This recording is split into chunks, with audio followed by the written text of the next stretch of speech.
Hey folks, Phil here, coming to you from Japan. More talk about the coronavirus and COVID-19 from in Japan. I was going to say Japanese, but then some people are giving me flack that I'm not Japanese. But anyway, from Japan, from Japanese perspective, to hell with those people. So I want to talk about two things.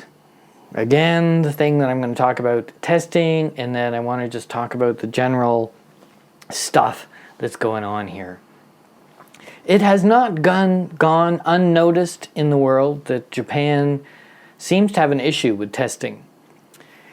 And I'm trying to figure out, and it's very hard to figure out from Japanese media, whether that issue is that really they don't have the facilities to test so much, or they don't have the will to test so much. And to be honest, it's probably 50-50, or it's probably both of them that's keeping the testing number down. Because when you look at the numbers, okay, in Japan, people are saying, there's not so many people. You got 470 people, dead from this thing.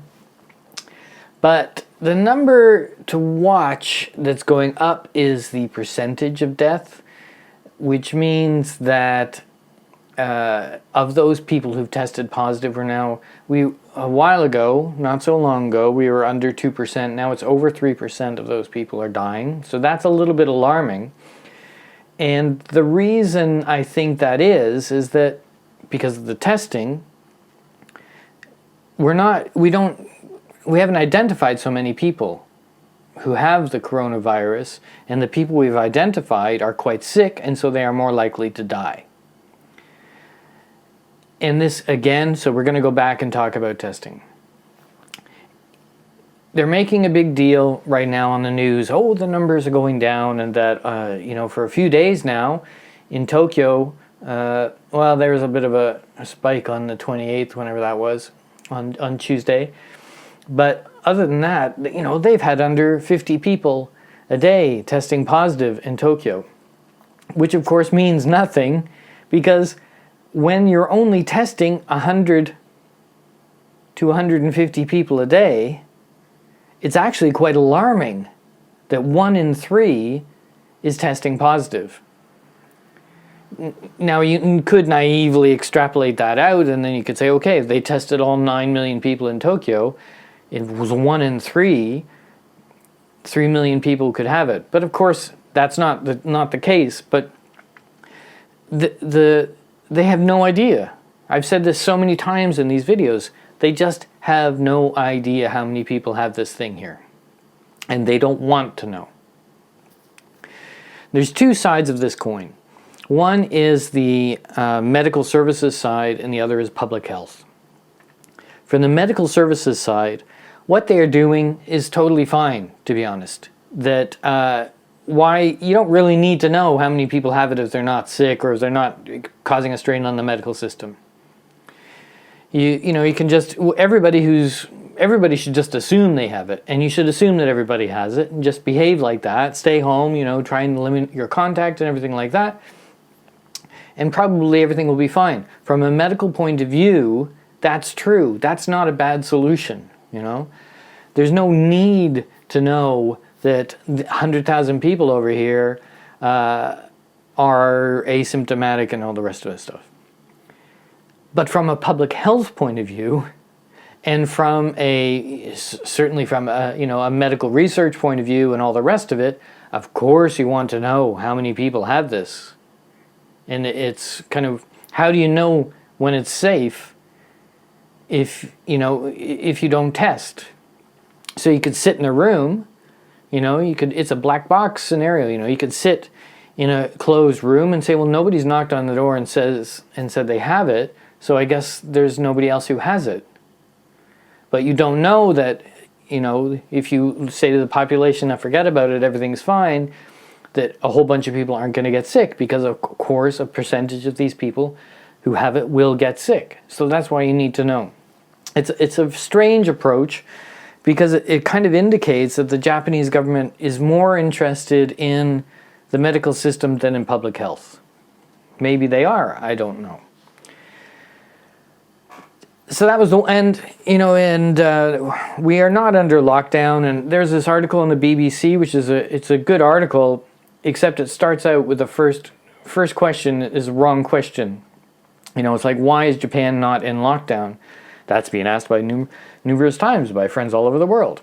Well, the reason we're not in lockdown is because legally we can't do a lockdown. So that's kind of irrelevant. But we are in this please stay at home down. And when will that end? They've just announced that it was supposed to end on Thursday, on the 7th of May. That's not going to happen. We're going for another month. I couldn't figure out if it was another month or till the end of the month. But either way, weeks more of this.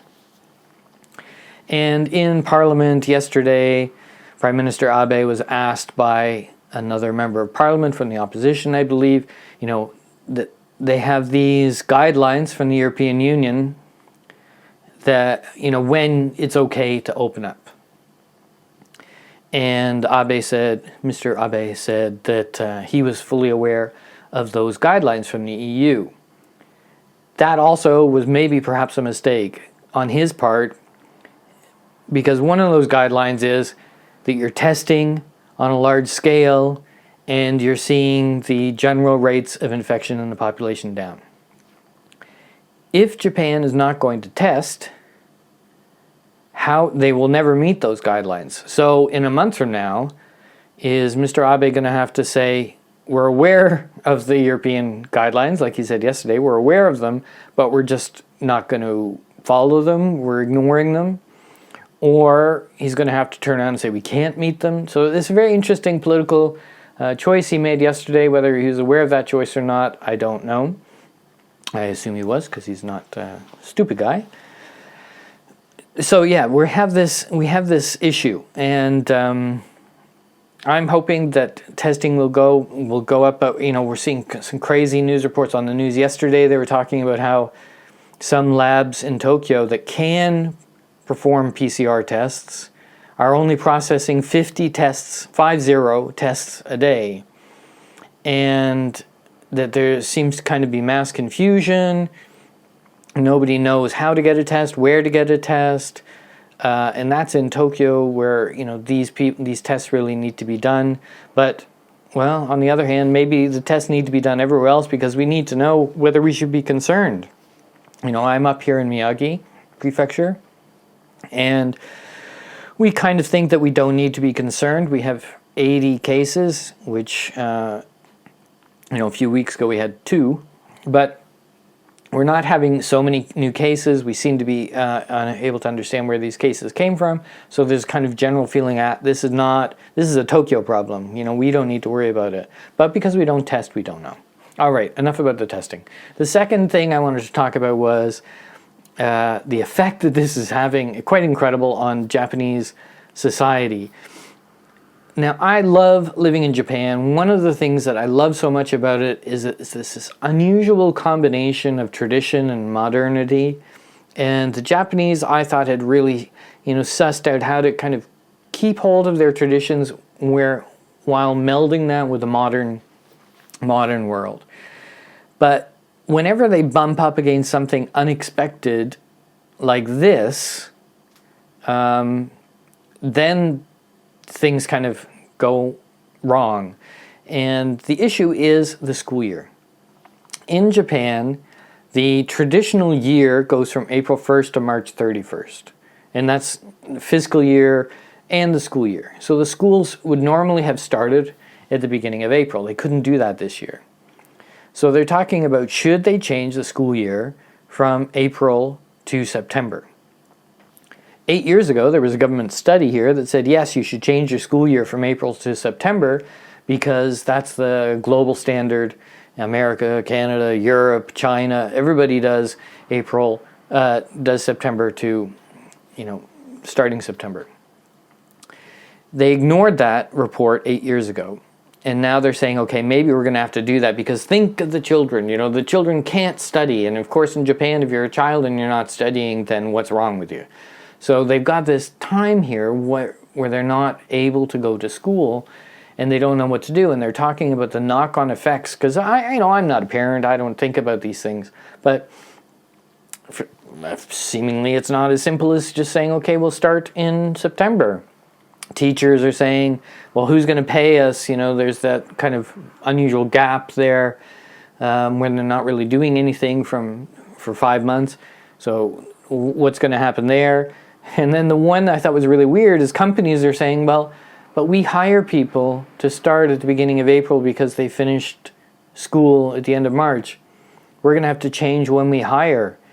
And I'm like, do you only hire new graduates? And then, of course, yes, in Japan, companies hire new graduates because people still kind of have job for life. They go in, they just stay forever, and they retire out, and they never change companies, and they never do. So companies only look at the influx that comes from new graduates. So they're saying, oh my God, we're going to have to change the way we hire. And it's all these things are wrapped up that have always been like this. And Japan is kind of the king of, that's the way it's always been done, so that's the way we're going to do it. And this coronavirus is really shaking that up. It's fascinating to watch a culture have to change, right before your very eyes.